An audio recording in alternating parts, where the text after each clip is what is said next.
Where was I, guys? Hot Topic. Hot Topic. Oh yes, we checked the website and these 4 T-shirts came out. One was Big Face Zim, where it's Zim yelling. One was the logo, it has Zim and Gur in the corner. One was Classic Gur, they called it, and it's Gur without the dog suit, with his standing in a triumphant pose. And the last one was World Domination, Zim's holding up the globe.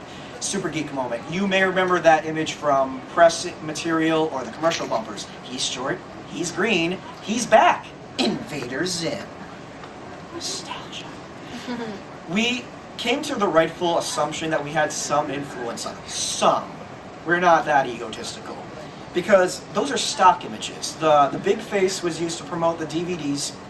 I just explained what World Domination came from. The classic Gur was clearly to see if people will actually buy the shirt with the robot Gur on it. And the logo is the logo. It's not hard to find these when you have the license to this show. You just go to your old press material stuff. And we just gently encouraged our Facebook followers to try to buy as many of those that you're interested in getting and tell your friends about it. Some of them, World Domination became a hoodie.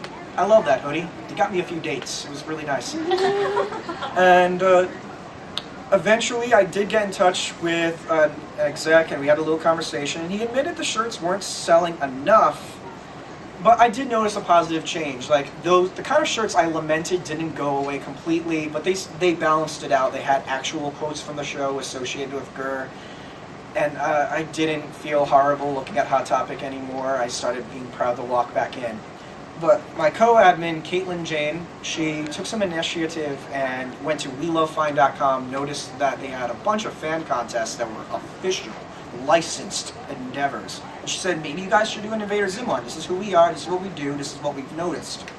And long story short, they said, yeah, sure, we've been trying to, and we'd love to get Nickelodeon to say yes. Do you guys want to be guest judges on it? Okay. So we got to be official guest judges for the official Invader Zim T-Design contest because Jonan said no to being one. I don't know why. I'm not going to put words in his mouth. Maybe he was a little too busy, but maybe that was for the best because that helped us have another feather in our cap so we can get the more older fans to take us seriously, which is admittingly hard to do. What else? Oh, another thing that was fun is Nickelodeon's official Twitter account acknowledged us. I remember on Reddit, this one guy goes, I physically cringe every time you guys mention that. You act like an exec is behind his computer doing the Twitter stuff for them. He isn't, she isn't, whatever. And I'm just like, we're aware. We know they have a social media department. We are very aware, but we also notice that it means it's not going to get them fired for mentioning us. They're comfortable acknowledging we exist, and it means we've made some sort of impact. That's all we're trying to say. Yes? You could say they're taking you serious by that. Right. Another thing is, and I feel bad that I can't prove this, but I hope you guys have learned of my ethos, my credibility enough that you'll believe me. We gathered word on good authority that the phone calls and the greeting cards we sent on the anniversary of the Christmas special may have been some influence for a greatest hits DVD called Operation Doom. That was a DVD with the top-rated episodes from the Nicktoons month of reruns. It was released a few months after the greeting card mailing, and we were told that they were considering multiple shows for a greatest hits treatment, but the surge of fan activity helped a little bit in making a decision. So we had all these things going under the belt for us. InvaderCon, invitation to have a panel. We didn't have to invite ourselves, say, well, we want to talk about what we do. They asked us. We got to have the tweet, the official guest judge thing. That game company I mentioned, this was when we were trying to kill time until the letter writing campaign to bring the show back. We approached them saying, hey, if you guys need exposure, we'll show anything you guys have. They're like, okay, you want exclusive stuff? Okay. Okay, have your fans vote on what episode we base our next game on. Okay. Spoilers, it's FBI Warning of Doom. It's going to be a little platforming game. There's a picture or two online. You're welcome. That was very sarcastic ego. My ego's actually pretty small without bringing them back and whatnot. But this is what happens when you're extroverted. You think as you talk. What else do I get to brag about before... Oh, yes? Yeah. I just wanted to ask you a couple things. My name is Bryce Manette. I'm actually pretty good friends with Caitlin Carr. Oh yeah, I know of you. Yes. Yeah. We chat a few. I'm great. How are you? Fantastic. Okay. So I know Invader Zim right now because of what Jonan is working on currently. It seems like it can't be done right now. I agree. But the fandom was so strong that the show almost came back in like 2010. I haven't stopped saying almost. You know what? Maybe it wasn't almost. Maybe we were just grasping at straws. But continue. Well, like it was brought up in Nickelodeon. Nick was like nudging, like, hey, Actually, it was Nicktoons. We thought it was Yeah. Nickelodeon, and then we're like, oh, it was all Nicktoons. Oh. Okay, well, that's still not bad. Invader Continue Zim on. coming back, like that was an idea. And I feel that even though it can't be done right now, there's the true potential in the future. Well, as long as Jonan's interested, and as long as he's free, and as long as they make it the way he'd like to, I think there's never say never, but I can't count on it. I would say, you know what? Would you guys like to hear some stuff about the times we messed up? Because I want to get on the record about some things we were kind of embarrassed about. Remember when they announced the potential Johnny the Homicidal Maniac movie? There was an article that later was talking about it, and then it edited in Donald Glover instead of Danny Glover for a joke. He said he was considering Danny Glover for Johnny the Homicidal Maniac. That's someone from the Die Hard movies, I think, or was it Lethal Weapon? I don't know. And it said Donald Glover in an edit, so we mentioned it in our Twitter account that he was considering Patton Oswalt and Donald Glover, and I thought it sounded legit because Donald's a very talented actor. For those of you who don't know, it's Troy from Community, Childish Gambino in the rap industry, and also Marshall Lee on Adventure Time. So that's why I could believe that. And then this is the one time he ever acknowledged us. This is the one time! And it still haunts me every once in a while. He tweets, "You guys are responsible for some of the most hilarious misinformation ever." And I'm like, oh. Okay, that was plural, so I don't know what else you're referring to. And I reach out, I'm like, is there anything else we need to fix about that? What else are you talking about? Because we don't know. We never hear from you, and we've reached out, and you're busy, we understand. Didn't hear back from him. Of course, he's a busy man, and he can't be bothered with those things. Another little thing I was kind of embarrassed about, I want to set the record straight about. Who remembers the unfortunate passing of the voice actress of Miss Bitters, Lucille Bliss? Yeah. Rest in peace, Lucille. She was a very talented actress, and we were devastated at the news. And sometimes you see a lot of things on the internet that are just not true because people lie on there. You see it all the time. Good night, sweet prince, and they'll post a picture of a guy who's clearly alive and well. And there was this one website that said it was a hoax. And then we found out that site was the hoax, trying to generate easy hits for advertisements, and it was basically a ripoff. And then they say at the very, very bottom of the site, we're satire on people who don't fact check. We want your money. They didn't say we want your money, but read between the lines, scam artists. And we went, guys, it's okay, she's alive, it's a hoax. And then Ricky Simon says, I don't know where you're hearing that from, but everyone who knew of her knows she passed away, and the only people we're hearing about this from knew her personally. I'm like, oh, well, that sucks. That just made her passing harder. What else? Oh, I already talked about the phone line thing. Yes? What do you think about the rumors that Jonan Vasquez may sell the rights to Invader Zim to Disney? He doesn't have the rights. He doesn't have He's having taken away. If you watch Invader Facts, he talks about that. He doesn't get any profit from it at all. Yeah. So if you ask him to make another one, That is a good segue to another little fact. Nickelodeon is rightfully very protective of their intellectual property.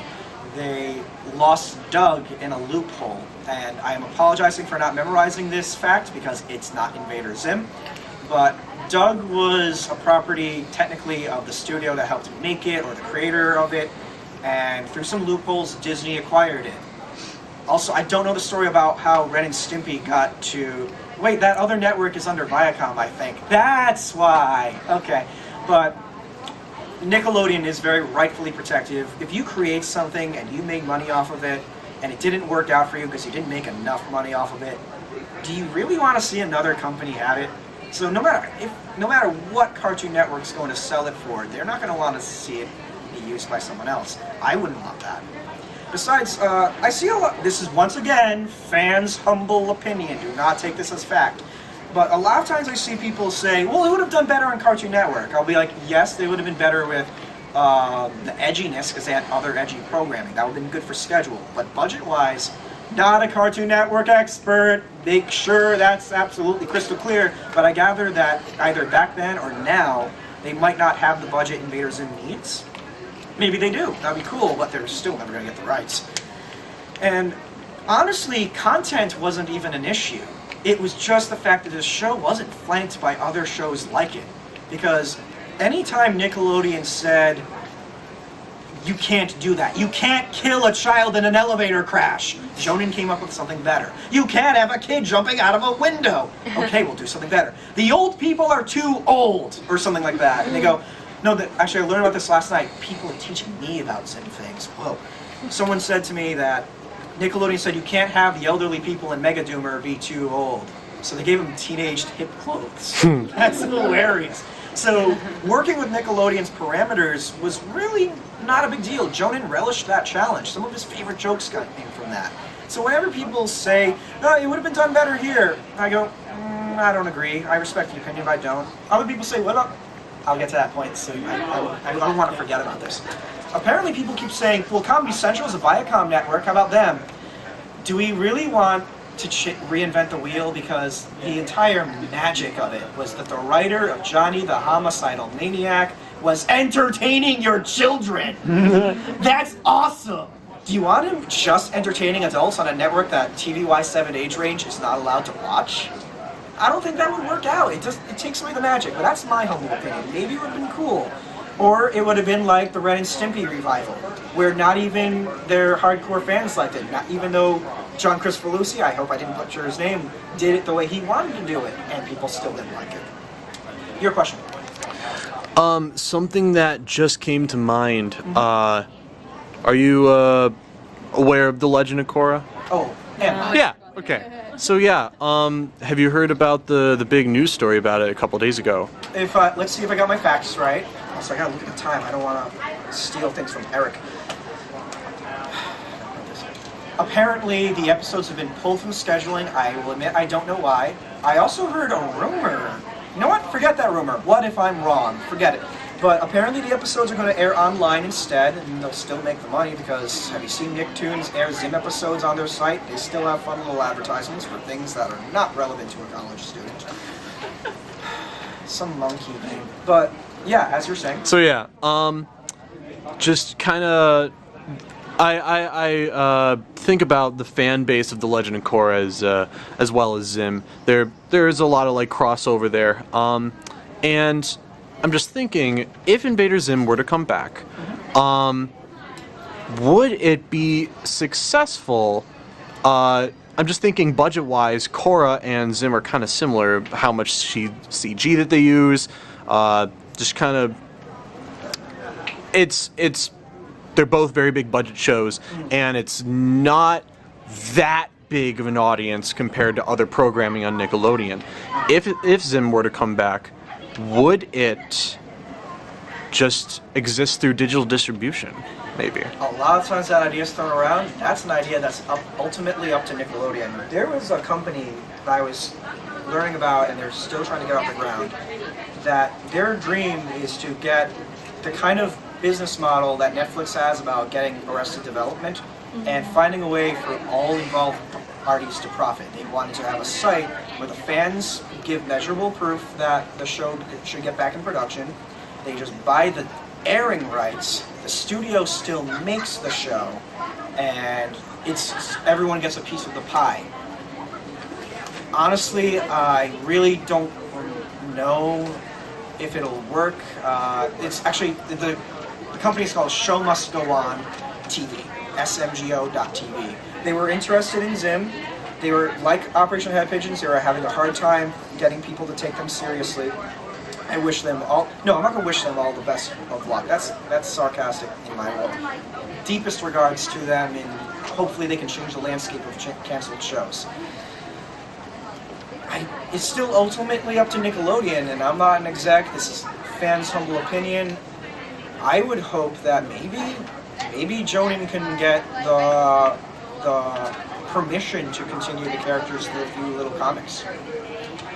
I don't think that there is one surefire route. There's a lot of ideas, and if he's available, and if Nickelodeon's interested, and if he's interested, I'd like to find out if he'd like to do comics. I'd like to see if Nickelodeon would do digital distribution. But if Jonan's going to work for Disney XD, correct me if I'm wrong, guys, but I'm a little concerned that Nickelodeon's going to be like, yeah, you stay over on the other side of the pond. You go over with them. Go work for the mouse. Well, we have Chucky vomiting over our headquarters. That was an obscure reference to his old blog posts about how you could drive up to Nickelodeon headquarters and the giant robot Chucky will vomit green slime at you. Chucky Finster, not Child's Play Chucky, for those of you who didn't grow up on Nickelodeon. Wonderful show. As someone who's studying psychology, it's wonderful to watch child psychology jokes, especially the first season before Rugrats became the SpongeBob cash cow. I have 5 or 10 or 15 minutes before the great Mr. Eric Trueheart takes over. Any other questions? Yeah. Yeah. All right. So I don't want a direct answer. I just want to throw this out there for OHP here. A lot of success coming from Kickstarter nowadays. Yeah. And possibly, if we see Richard go up on stage and say, "Hey, see us next time at InvaderCon 4," and then Green Muster will be like, "No, it's not happening," and then we're like, "We'll do it. We'll figure it out," and then it happens later. Would it be possible as a Project Massive 2 or something to get something through Nickelodeon going to have a Kickstarter for Invader Zim? It's just an idea. Yeah. I just had a memory of reading RumourForMoose.com's old facts page, and they said one episode costs millions of dollars. Obviously, time has changed things. Budgets have changed. What is expensive may not be as expensive anymore, or what used to be cheap is now expensive. I can't imagine how much it would be to make it the way we remember it, the way we love it. Mm-hmm. That's the key. Zim could have come back with a much lower budget, smaller cast and crew, or all CGI, or I don't know, some other ridiculous idea spitballed. I'm so glad it didn't come back that way, because who remembers when the pilot aired on 2011, Christmas Eve, prime time? Yeah. I was stoked because that was the television premiere, because Nicktoons loves Zim so much. And Nicktoons was doing a marathon of Zim. You know what I saw all over the Facebook page? The new Zim's awful! And I'm no, that was the pilot. The pilot. Okay, Samuel L. Jackson, explain it to them. And I show the clip from Pulp Fiction where he explains what a pilot is to the other character. Wow, why am I forgetting? John Travolta! Yeah, he's explaining what a pilot is to John Travolta, and I'm posting it to everyone. This is a pilot. You got to see something that's never been on TV before. You're welcome. It's not how Zim would be if it came back. That reminds me, I didn't give some closure on the letter writing mission. How many of you participated in our letter writing event the past year, 2 years ago? Okay, thank you so much for that. Remember I said at the beginning of the panel that usually you send an item with your letters, but we had an inside person. Her name was Caitlin Balich. I believe she's from the news and PR or something department for Nickelodeon. And she collected the letters, and we said it's impossible to get a count of how many letters because you can't expect her to stay in touch with you afterwards. She just said, sure, we're interested. And I made the mistake of trying to call her. And I remember getting butt dialed, and I'm like, well, she hasn't responded to anything else. I should stop calling her. And then I finally hear from Sarah after her vacation. She goes, yeah, Johnny, you can't expect her to stay in touch with you. I'm like, oh, okay. So we never got our conclusive answer, but we do know we raised money for the Toys of Hope charity in New York, and we raised $1,270, or was it $1,127? All I know is over $1,000, and 27 is my favorite number because of Weird Al. So it was one of those two numbers. We noticed shortly afterwards on Nicktoon Network that they took Zim out of the graveyard slot. I think it was weekends, midnight-ish. Does anyone else remember? They love Zim, and usually graveyard slot is awful for a show, but when your show's been canceled for 10 years, that's generous. They took it out of the graveyard slot on the weekend, and they put it weekday mornings, breakfast hours, and lunch hours. And we were so excited. We're like, oh, that means something. This could happen. And then shortly afterwards, just before they were going to do Saturday morning and no weekdays, a whole bunch of shows got taken off Nicktoons. Well, sorry, grammar. Sorry, Weird Al, if you're watching this. That was a word crime. So, Zim's not back, but it was a wild ride. Tom, how much time do I have? I don't know. I'm not paying attention to that stuff. I just want to try and take pictures. I see. And as I Do you not have a watch? I do. I just was wondering if you were kicking me out early so Eric can set up. It's 350. You are, and it's 350. Okay.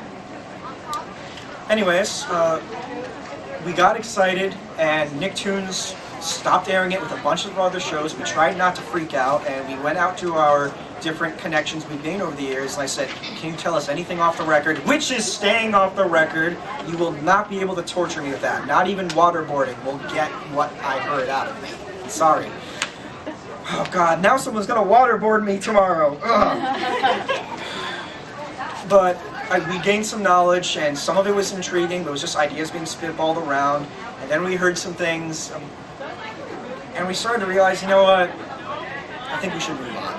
It was fun while we lasted. It was fun to be hope in the darkness. We got to have a few accomplishments. I can pad my resume about a few things, even though none of that's transferable skills for an inventory department for a security company. But it's been a distinct honor and pleasure to be of service to the fandom. It's so cool that all of you came in to see this. I'd like to actually get some sort of group photo with you guys before Eric takes over. Can we do that? Mom, can you take the photo? I'm so cool. I brought my mom to a convention.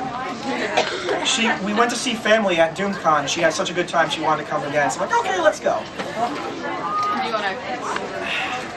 You come over here, I'm gonna stand there. Mom. Okay, how am I gonna do this? Like a big Just- selfie? Oh, you're gonna stand there. That'll make it. Yep. Okay. Let me just get some camera. Crouch down. Can I- Okay, I'll do it. Oh my goodness. Crisis almost averted. Yeah, another battery. Oh, I just. Oh, there should be the red button. Wait, what? Oh, it's in something. There we go. All right. Ready? So, what are you gonna say? Everybody say Zim. Zim. Good. All right. Thank you all for indulging me with that. I still can take questions unless you have to run. I got 8 minutes of time. I just wanted to do that before Eric comes in, and I go, oh, wait, I want to get a picture. So if you have more questions, I'll take them. If not, I'll just rant for 8 more minutes. Yes? Did you say you had like more bragging rights stuff? I think I said them all. Vocal, the live stream site, they said we could be on their front page as one of the highlighted stuff, but we couldn't commit to doing a panel a Q&A every 2 weeks. We have lives, just like you. What else? Me personally, when I was going to make that Zim news site, I got to interview Eric Trueheart. If you guys would like, I'm going to ask him if I can finally post that on Head Pigeons, because the Irken Antennae is not happening. Bragging rights, what else? I think I covered everything. If I forget, I'll just put it on the blog post. This is all going to be on OperationHeadPigeons.com. Thank you to you and you and you for making that possible. Any more questions? I got 8 minutes to kill, otherwise I'm going to talk. So I got here a bit late, so I didn't hear. It's not the reason that people say Zim isn't coming back is it's because Jonah's working on something else now, right? Like This is a huge assumption. Has Nickelodeon actually said that it's not coming back? Have they made anything? From a business perspective, it would be unwise to say anything about it, because for years we couldn't get a straight answer why the show was canceled until crew members got comfortable saying ratings and sheer expense. Ratings and sheer expense. Because I think they were also getting sick of the rumors. Bloody Grr got Zim canceled. But that question about the Kickstarter. Yes. I just have to say something. You know, Zach Araf, Zach from Scrubs. Yes. He did one of those, and he got over 3 million, over close to 4 million. He only needed 2 million to do the movie. Right. So it's not. I would not say that it's impossible.